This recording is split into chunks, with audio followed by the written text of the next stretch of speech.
Olá! Eurocéticos, eurobônus e Eurotitanic. As expressões se multiplicam, mas são raras as explicações sobre o que realmente está acontecendo na União Europeia, o maior bloco econômico do mundo. Você sabe como essa crise começou e por que tantos países foram contaminados? Afinal de contas, de onde surgiram tantas dívidas? Por que tanta gente está sem emprego? E mais, por que está demorando tanto para se reverter esse quadro e retomar o crescimento?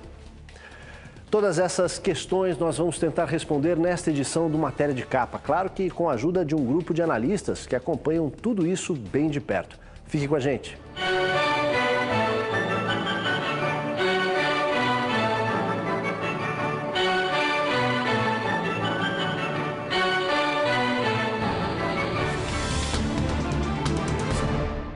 Embora cansados da crise e castigados por índices recordes de desemprego, os gregos não optaram por uma saída radical nas eleições legislativas.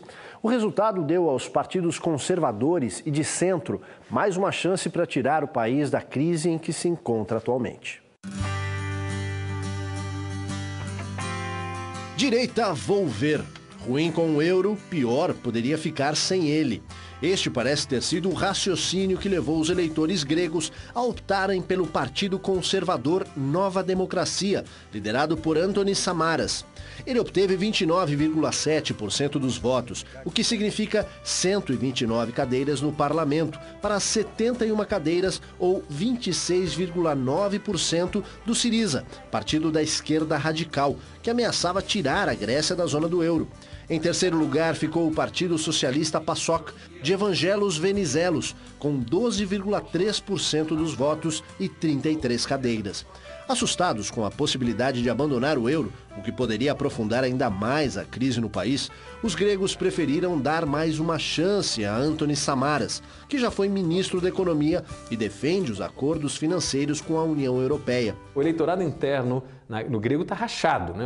Tanto nessa eleição como na anterior, mostra que não existe um consenso na sociedade grega sobre como sair dessa crise. Tem uma parte que está claramente, que quase foi eleita agora, dizendo que não euro, não Europa, vamos sair do arranjo europeu e buscar uma saída heterodoxa, a lá o que ocorreu na Islândia, ou mais próximo de nós o que aconteceu talvez na Argentina, né? Só que sabendo do que os custos nesse momento, ou seja, de uma saída heterodoxa no momento de crise internacional, é muito mais grave do que uma saída heterodoxa alguns anos atrás. Para facilitar a tarefa do novo governo, líderes do bloco europeu prometeram reduzir as medidas de austeridade impostas em troca dos 2 empréstimos concedidos ao país, que somam mais de 200 bilhões de euros.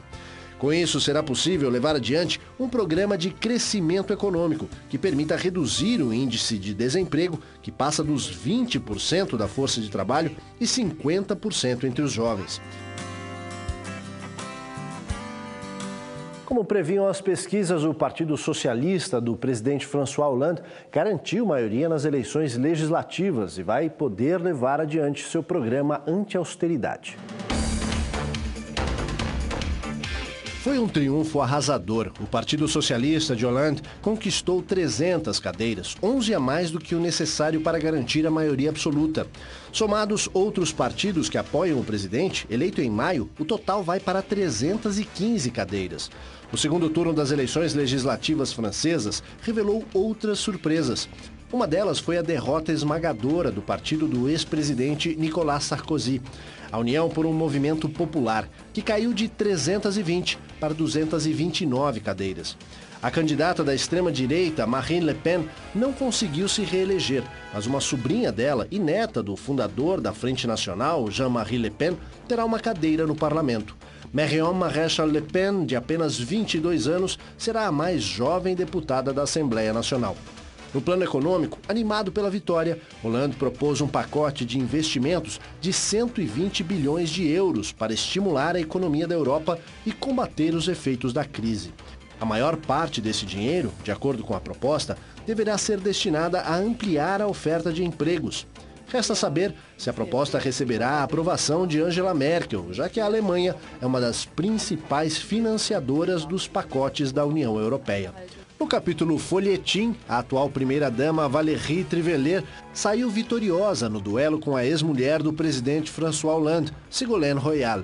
Ségolène, que disputava uma cadeira no parlamento e esperava presidir a Assembleia, foi derrotada em seu distrito eleitoral pelo dissidente Olivier Forlani, apoiado pela primeira-dama. Sentindo-se traída, Ségolène, que tem 4 filhos com Hollande, foi dura em sua resposta e citou uma frase do escritor Victor Hugo para expressar os seus sentimentos. Os traidores sempre acabam por pagar a sua traição. O que os portugueses, gregos e irlandeses aceitaram com reservas, para o orgulho espanhol parece demais. Depois de fechar acordo com a União Europeia para receber um empréstimo de 100 bilhões de euros, o governo espanhol tentou espalhar a notícia de que o país não teria de submeter suas contas à supervisão do bloco europeu. A versão durou menos de 24 horas. O empréstimo para salvar os bancos espanhóis, como Bankia, o 4º maior do país, dará um leve respiro ao sistema bancário da Espanha. As instituições financeiras vêm sofrendo com a perda de bilhões de euros com os chamados créditos podres, resultado da recessão que já se estende por 3 anos e das altas taxas de desemprego. Tudo isso levou a um aumento na inadimplência, com a população sem dinheiro para quitar suas hipotecas e empréstimos perante os bancos. O Fundo Monetário Internacional entrou em ação e recomendou que o primeiro-ministro Mariano Rajoy aumente ainda este ano o imposto para o consumo e reduza o salário dos funcionários públicos. O objetivo é fazer com que o país consiga honrar as metas de diminuir o déficit público, ou seja, a enorme diferença entre os gastos do governo e suas receitas. Nas ruas, a reação das pessoas é de medo. Desastre. Isso é um desastre. Políticos são um desastre. O país é um desastre. Nós somos enganados em todo lugar. Nem o trabalho e nem a honestidade vale nada.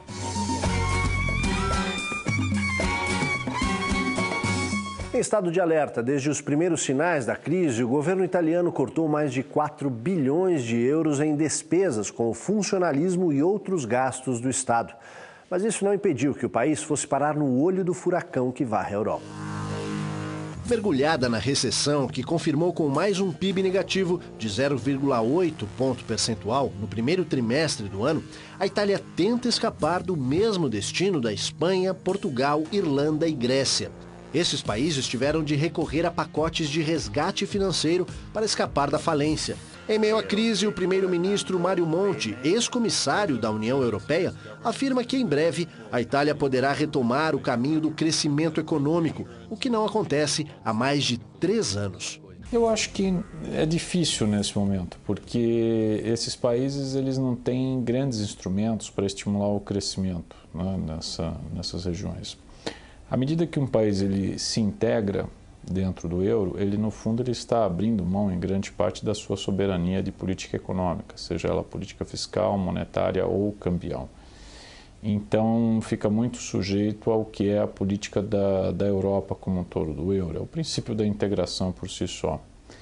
Então eu não vejo assim um cenário de reversão muito grande a curto prazo nesse processo. Então eu acredito que a Europa ainda deve continuar como uma região de baixo crescimento por algum tempo ainda, e de desemprego alto ainda nesses países. Sufocado por dívidas, apesar do socorro da União Europeia, Portugal ainda está às voltas com rombos financeiros nas empresas e bancos. E em meio à crise, ganha destaque até a exportação de um papel higiênico preto, produto de luxo, que virou moda na Europa e Estados Unidos. Com pouco mais de 11 milhões de habitantes, aproximadamente metade da população da Grande São Paulo, Portugal tem dívidas gigantescas. Ameaçado de ir à falência, o país teve de ser socorrido pela União Europeia e Fundo Monetário Internacional. Em 2011, Portugal recebeu um empréstimo de 78 bilhões de euros, sob o compromisso de promover reformas e cortar gastos. O governo do primeiro-ministro Pedro Passos Coelho começou reduzindo os salários dos funcionários públicos de alto escalão e aumentando impostos. Também anunciou um amplo programa de privatização para se livrar de empresas estatais deficitárias. Ao mesmo tempo, utilizou uma fatia do empréstimo, perto de 7 bilhões de euros, para socorrer 3 bancos que estavam em situação preocupante. O Banco Português de Investimentos, BPI, o Banco Comercial Português, BCP, ambos privados, e a Caixa Geral de Depósitos, estatal. Em meio à situação crítica, são inúmeras as receitas para sair da crise. Depois que um ministro sugeriu a exportação de pastéis de Belém como fonte de receita, agora há quem aposte nas vendas de papel higiênico preto. Uma empresa portuguesa está a ser estudada em França há 5 anos. A Renova apresentou a inovação de papel higiênico preto. Esse papel chega a ser vendido a $20 o pacote com 6 unidades. Seria necessário vender muitos para pagar uma pequena parcela das imensas dívidas do país. Antes de Portugal, a União Europeia já havia socorrido a Irlanda com um empréstimo de 85 bilhões de euros. Em troca, o governo irlandês iniciou a aplicação do receituário de corte de despesas e equilíbrio orçamentário. A previsão é de que em 2012 o país saia da recessão pela primeira vez em 4 anos. Dívidas de países, salvamento de bancos, índices de desemprego em alta. Afinal de contas, como tudo isso começou? Vamos tentar traduzir isso em termos bem simples. Para começar a entender a crise na Europa, é preciso levar em conta os diversos fatores que têm um peso diferente em cada país. Na Espanha e Itália, tudo começou com uma avalanche de empréstimos bancários, principalmente no setor imobiliário. Logo após a criação do euro, no início da década passada, os bancos passaram a oferecer financiamento para imóveis a longo prazo, de 30 anos ou mais, e juros baixos, tanto para moradias como casas de veraneio. Ao mesmo tempo, os sindicatos da Itália e Espanha conseguiram grandes aumentos de salários no setor industrial. Tudo isso levou a um aumento de custos para a indústria e o comércio, além de tornar os produtos italianos e espanhóis mais caros e menos competitivos no exterior. Ao contrário desses dois países, a Alemanha não incentivou o setor imobiliário. Os sindicatos alemães não pressionaram por aumentos acima da inflação e o limite de idade para a aposentadoria está até aumentando. Favorecida pelo custo menor de produção, a indústria alemã passou a vender mais, enquanto Espanha e Itália tiveram um espaço reduzido. Diante da concorrência externa, empresas italianas e espanholas passaram a demitir e os desempregados se viram em dificuldades para pagar as dívidas. Isso deixou os bancos locais em situação precária. Daí o fato de que o gigantesco pacote de ajuda à Espanha foi destinado principalmente ao setor bancário. Para contratar um empregado, as empresas da Espanha e Itália têm um custo social tão elevado que beira o equivalente à contratação de 3 pessoas. Por esse motivo, os empresários preferem pagar horas extras a seus funcionários, o que também gera desemprego. Na Grécia, houve um sério agravante. Para apressar a entrada do país na zona do euro, o governo manipulou os índices econômicos e apresentou um quadro bem diferente do real, como se o país estivesse nadando em dinheiro. As autoridades europeias levaram anos para descobrir a fraude. Enquanto isso, a Grécia ampliou os gastos públicos, principalmente no setor social. Na Alemanha, uma aposentadoria integral só pode ser obtida aos 65 anos, mas a idade mínima vai passar para 67 a partir do ano que vem. Na França, o novo governo já anunciou a intenção de baixar o limite de 62 para 60 anos. Na Espanha, esse limite é de 65 anos, mas a legislação prevê uma série de exceções, principalmente para funcionários públicos. Na Grã-Bretanha, a idade atual é de 65 anos, mas o governo já aprovou uma reforma que permite elevar esse teto para 68, de forma escalonada nas próximas décadas. Mas o que mais desperta irritação na área da União Europeia é o caso da Grécia. A idade limite varia de 61 a 65 anos, mas existem brechas na legislação que prevêem casos de aposentadorias precoces até os 55 anos. Ou a Europa evolui para uma situação em que ela eventualmente vai se tornar uma federação, quer dizer, você vai ter que criar uma espécie de governo federal, um tesouro europeu que emita dívida, que controle gastos, obviamente nos seus países membros, senão não funciona. Vai ter que evoluir, ou vai evoluir para uma federação, ou ele vai de fato desintegrar, porque a outra solução é alguma espécie de desintegração, mas integração pior, que seria com a periferia sendo expulsa da zona do euro e aí incapaz de pagar suas dívidas, ou uma desintegração que é menos ruim, que seria o centro saindo da zona do euro, né? Isso permitiria que o euro se desvalorizasse sem quebrar os países que devem em euro. Mas, enfim, a alternativa agora ou é federalizar ou desintegrar. É claro que nesse modelo você sempre tem a possibilidade de um cenário alternativo, um cenário mediano, ou seja, que é talvez a ideia da Europa com duas velocidades que se fala, né? Um acordo mais rigoroso, mais rígido com os países que estão mais próximos dos padrões europeus, vamos dizer, econômicos, de regulação econômica, etc. E uma franja, um segundo grupo que teriam outros critérios ainda dentro do bloco, mas mais flexíveis. Essa possibilidade da Europa de duas velocidades, ele é muito arriscado, porque de fato ele pode ser o começo do fim do projeto europeu. Então tem poucas pessoas que apostam nesse modelo. Agora, dependendo do cenário, do custo político de um e de outro, pode ser que prevaleça esse cenário mediano. Agora, eu diria que hoje o modelo, vamos dizer, aposta em mais Europa do que menos, começou a prevalecer. O melhor cenário para a Europa seria o mundo voltar a crescer, né? E isso seria, obviamente, os Estados Unidos voltar a crescer 3%, 4% ao ano, os emergentes voltarem a crescer aí a um ritmo mais acelerado, na faixa de 7% ao ano. E isso poderia aí tirar gradativamente a Europa desse quadro recessivo que ela se encontra. No próximo bloco, enquanto os vizinhos lutam para sair da crise, a Alemanha continua crescendo, mas corre o risco de ficar cada vez mais isolada politicamente. E mais, pressionados pela inflação que corrói os salários e irritados com a corrupção, os argentinos batem panelas contra o governo de Cristina Kirchner.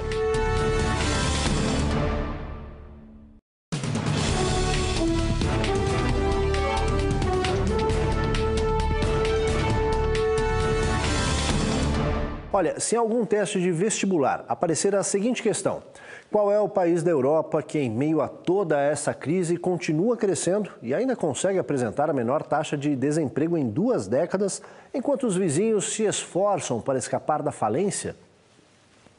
Você já sabe a resposta: esses alemães são mesmo de lascar. A maior economia do continente da União Europeia, a Alemanha, é o único país que resiste à recessão e continua crescendo.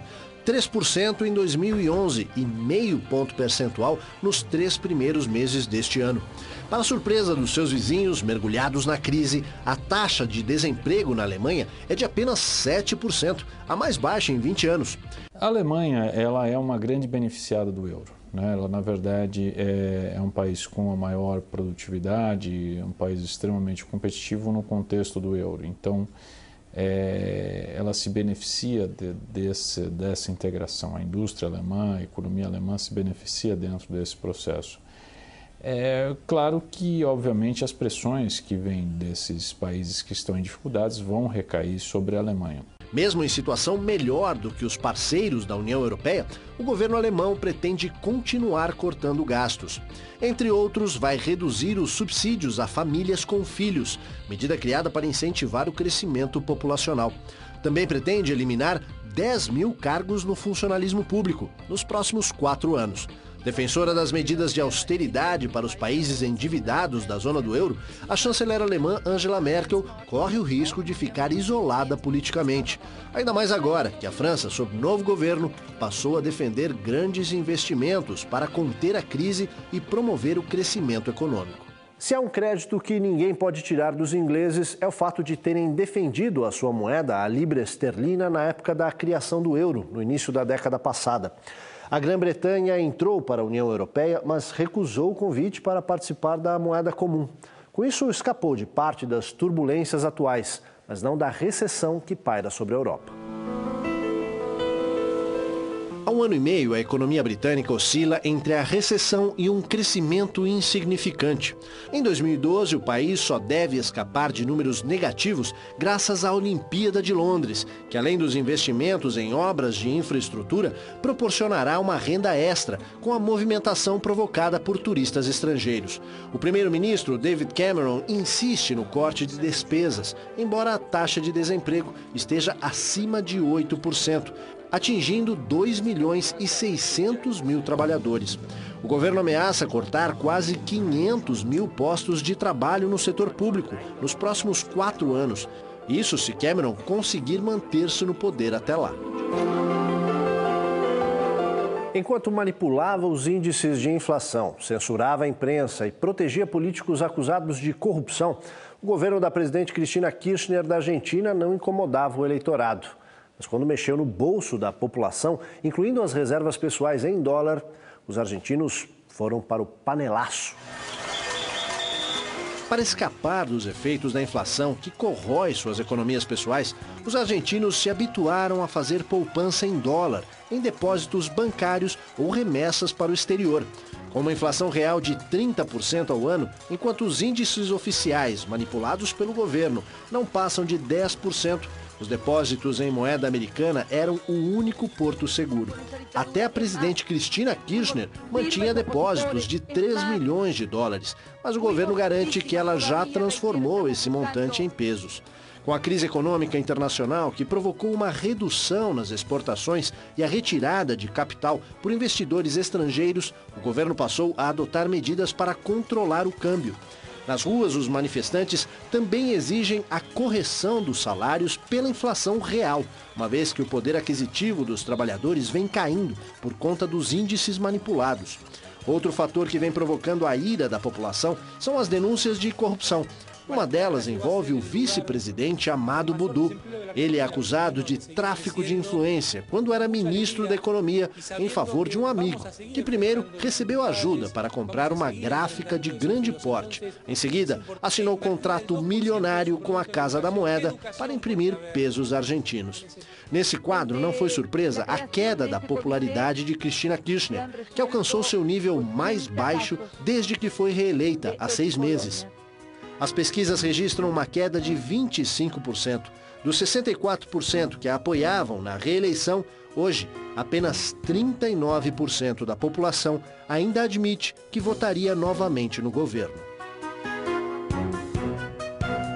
No próximo bloco, o Japão luta para manter seu lugar entre as maiores economias do mundo, mas a crise internacional e os desastres naturais travam o crescimento. E mais, todos se preocupam com a saúde do gigante chinês e torcem para que ele não pegue nenhum resfriado. A gente volta já.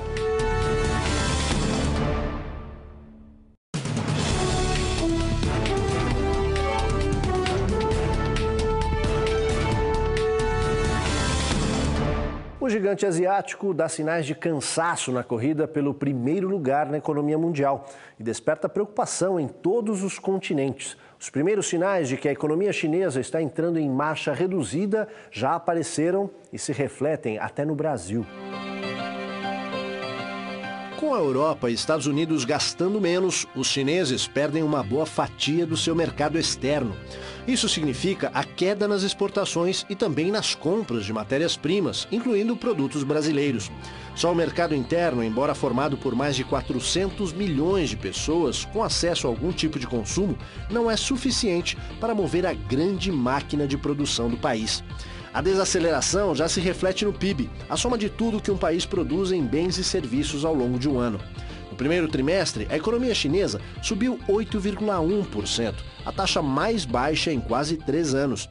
O caminho para a China seria o rebalanceamento via expansão do consumo doméstico. Quer dizer, tem um espaço extraordinário para crescimento do consumo doméstico. Eu acho até curioso, as autoridades dizem, o consumo no Brasil tem sido historicamente reprimido. Não tem nada de consumo reprimido no Brasil. A gente não consome tanto quanto os americanos, mas consome bem, 60 e tantos % do PIB. Né? Não tem nenhuma repressão. Na China, o consumo é muito baixo, né? Porque nunca foi incentivado, por um lado. E a outra parte da história é que você não tem nenhuma rede de proteção social. Então, assim, o cara ficou velho, se ele não poupou, ele vai morrer de fome, porque ele só tem um filho. Quando você tem muitos filhos, eles ainda servem como uma espécie de prevenção. Tem um filho. Se ele não poupou, ele vai morrer de fome. Não tem um sistema de seguro-saúde. O cara ficou doente, ele vai morrer se ele não poupou. Então, obviamente, o setor, as famílias chinesas poupam uma barbaridade. cultural isso? Uma parte é cultural, mas uma parte grande é que ele não tem alternativa que não seja se preparar para eventualidades, que ele não tem seguro. Como é que você vai convencê-lo a poupar menos? Eles vão ter que montar alguma espécie de rede de proteção social para começar a tirar o consumidor chinês da sua letargia. A perda de fôlego do gigante chinês preocupa o mundo inteiro, incluindo o Brasil, que tem na China seu maior parceiro comercial. As exportações de soja e minério de ferro já registram queda, o que leva os produtores a buscar outros mercados, principalmente na Ásia, região menos afetada pela crise do que a Europa e os Estados Unidos. Com a desaceleração na China e a crise na Europa e nos Estados Unidos, as exportações brasileiras registram uma forte queda. Dados da Organização Mundial do Comércio indicam que as vendas do Brasil para o exterior caíram 17% no primeiro trimestre de 2012, em relação ao trimestre anterior. Diante desse quadro, o Banco Mundial recomendou que os países emergentes se preparem para um longo período de instabilidade, resultante da situação na Europa e nos Estados Unidos. Relatório do banco alerta que os países mais vulneráveis devem reduzir seus déficits, de forma que tenham munição para enfrentar um eventual prolongamento da crise. E a segunda maior economia do mundo, posto que perdeu para a China, o Japão luta para retomar o crescimento e não perder ainda mais espaço para os seus vizinhos, cada vez mais agressivos, como a Coreia do Sul. No primeiro trimestre deste ano, o Japão cresceu apenas 1,2%, o que foi considerado um resultado animador, diante do quadro negativo da economia nos últimos anos. Para 2012, a previsão é de um aumento de 4,7% no PIB, crescimento que deve refletir as medidas do governo para a reconstrução das regiões devastadas pelo tsunami de março do ano passado. Embora tenha avançado na reconstrução com milhares de casas pré-fabricadas entregues aos desabrigados, o governo ainda levará muito tempo para apagar as marcas deixadas pelo maremoto, que deixou mais de 20 mil mortos e 100 mil casas destruídas. Uma vez que a economia não é uma ciência exata e que, por enquanto, ninguém tem a fórmula para sair dessa crise, só resta esperar que as cabeças pensantes nas diversas áreas da ciência encontrem uma solução. E nunca é tarde demais para lembrar que dos 3 grandes formuladores de teorias econômicas, apenas um, John Maynard Keynes, era economista. Os outros 2, Adam Smith e Marx, eram filósofos. Com a palavra, os pensadores. Esta edição do Matéria de Capa fica por aqui. Voltamos no próximo domingo, às 7 da noite. Uma boa noite a todos e até lá.